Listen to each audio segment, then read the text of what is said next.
Благодарам, господине Минов. Мене ми е позната оваа тематика. Се разгледувало многу пати. Знаете, во Велес 2-3 обиди имаше, ако не се лажам, на италијани да им се даде како концесија депонијата, па тие да изградат фабрика за црстост, па и така натака.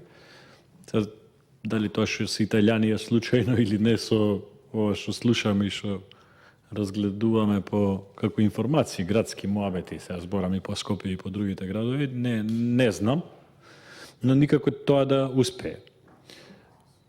Прифаќам, но тоа е веќе тема која што вие отворивте и стручна дебата, практично, да видиме генерално што правиме со концептот на црстиот отпад во Македонија. Еве, повеќето од планскиве региони не може да најдат локација, ниту една општина не сака да прифати депонија со право. И јас реагирав и за делот во Велешко, но реагирав и за онаа идеја во најчистиот дел среде Западна Македонија, во Дебарца, да се изгради исто така депонија. Но гледам дека и во другиве плански региони е истиот проблем.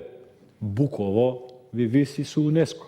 Еве ги, февруари е рокот од УНЕСКО, милиметарче нема сработено со Буково. Буково, знаете, депонијата на Охрид. До февруари требаше таму да се постапи било што, ништо не се превзема. Нема пратеници од Охрид, тука колешката Жаклина, гледам, не е присутна. Да, се извинувам, господин Рубен Земан. Значи, во препораките од УНЕСКО пред 4-5 месеци стоеше депонијата Буково. Ништо. Кога дојде сега февруари, ќе се чудиме, тогаш ќе испадне, некој ќе релативизира, ама знаете, ова проблем е од времето на Груевски. Како да ви кажам, не е Буково од времето на Груевски, Буково е од времето на Александар Ранковиќ. Таму е. Но ништо не се превзима од кога УНЕСКО ни кажа. А некња ви читав на говорница, ако се сеќавате, кај што премиерот пред година и пол се пофалил дека УНЕСКО имала само најдобри зборови за Охрид.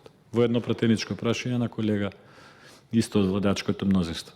Затоа, господине Минов, јас тука ќе прекинам, нема да навлегувам во оваа стручна дебата, пошто е премногу комплициран проблемот. Јас да ги прифаќам забелешките. Сакав на овој начин да покажам колку е несериозно ветувањето. И затоа помалку со сарказам, помалку со прозивки се однесував во говорот. И затоа, господин Минов, без да се криеме, без да поклопуваме, во образложението на амандманот кој што вие сте го виделе, зашто имавте и добра реплика, јасно и гласно пишува. Амандманот е дел од предизборна програма на Социјалдемократскиот сојуз и еве можност пратениците на Социјалдемократскиот сојуз да си стојат на тоа што им го ветиле на моите сограѓани. И знаете што е поголем проблем? Сите 16 крупни проекти што ги ветиле, милиметар не е почнато да се работи. Ништо.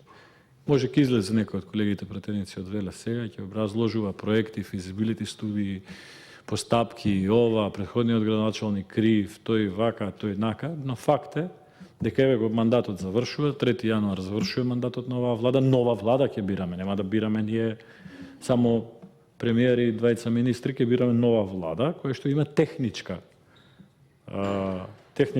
улога, нема да може ништо да спроведува крупно. Заврши овој мандат, толку готово. Правиме рекапитулација сега, ништо повеќе. Благодарам. Да, точно.